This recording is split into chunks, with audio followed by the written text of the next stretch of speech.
Merci à vous. Delphine Alexandre va vous répondre. Merci Monsieur le Président. Chers collègues, donc je vous remercie pour votre question qui met en lumière une pollution invisible, insidieuse, malheureusement bien réelle, celle des substances polyfluoroalkylées, plus connues sous le nom de PFAS.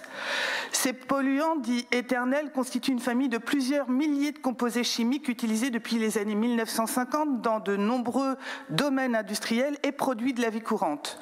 Anti-adhésifs, imperméabilisants, résistants aux fortes chaleurs, on les retrouve dans les poêles, les textiles, les emballages alimentaires, les cosmétiques, mais aussi, et c'est ce que nous savons aujourd'hui, dans certaines mousses anti-incendie.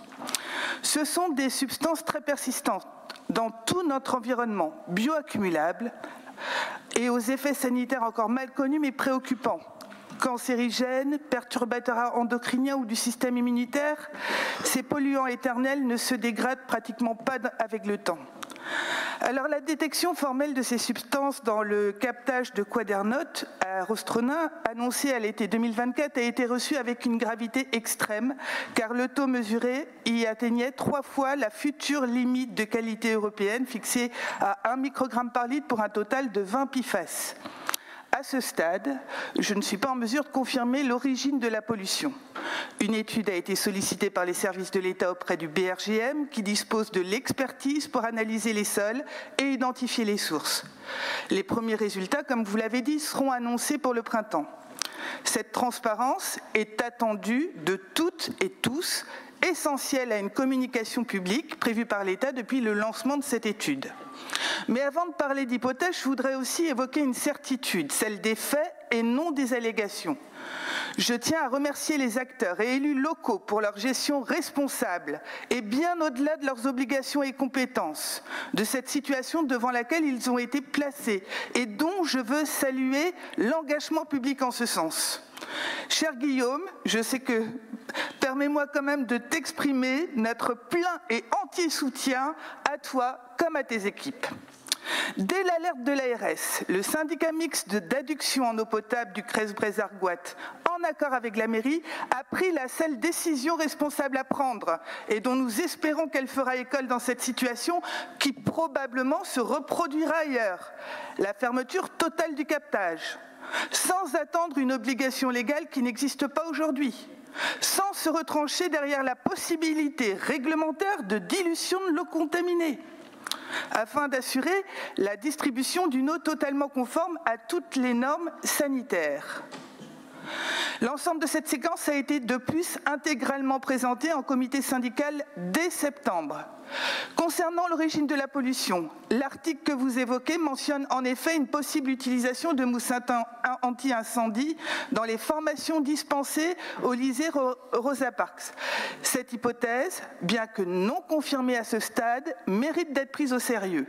Je rappelle que dès 2009, la région a engagé des travaux de séparation des réseaux d'eau usée et pluviale dans cet établissement et proscrit l'usage de polluants dans les activités pédagogiques. Par ailleurs, des travaux de réaménagement de la zone de feu visant à supprimer tout risque de pollution résiduelle sont d'ores et déjà programmés dans notre schéma directeur immobilier, adopté avant même la révélation de cette contamination. Et surtout, dès l'été 2024, et ce sans attendre les résultats de l'étude du BRGM, la région a rappelé à l'établissement les règles en vigueur concernant l'usage d'extincteurs et de mousse, en particulier ceux contenant du fluor. Ce type de composant est désormais interdit, mais nous avons souhaité anticiper et sécuriser les pratiques. Je crains comme vous que les situations se répètent.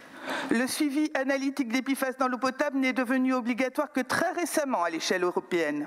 En France, l'ARS a commencé à intégrer progressivement cette surveillance depuis 2023 en anticipation de la directive européenne, mais qui ne s'appliquera pleinement qu'à partir de 2026. Et d'ici là, de nombreux captages pourraient révéler des contaminations invisibles jusqu'alors. Mais au fond, ce qui se passe ici dépasse bien Rostronin. La contamination PFAS a tout d'une bombe à retardement. Les contrôles sur l'eau potable n'étaient pas systématiques avant 2023. Depuis, on découvre plus car on détecte mieux. Et ce qu'on découvre est extrêmement alertant. Alors il faut être clair, on ne s'en sortira pas avec des mesurettes. En amont, face à cette pollution systémique, il va falloir organiser à l'échelle nationale et européenne la sortie complète des PFAS, leur élimination des processus industriels, leur interdiction dans les produits de consommation, leur traçage rigoureux, le soutien aux collectivités dans la surveillance et la remédiation des captages. Et en aval, élaborer de vraies solidarités avec les territoires touchés pour les aider à faire face. Rostronin est aujourd'hui un cas d'école. Accompagnons la réaction rapide et responsable des collectivités locales qui assument la responsabilité face à la complexité de cette pollution. Demain, d'autres communes seront concernées. On le sait, il faut s'y préparer et être garant de cette nécessaire solidarité. Je vous remercie.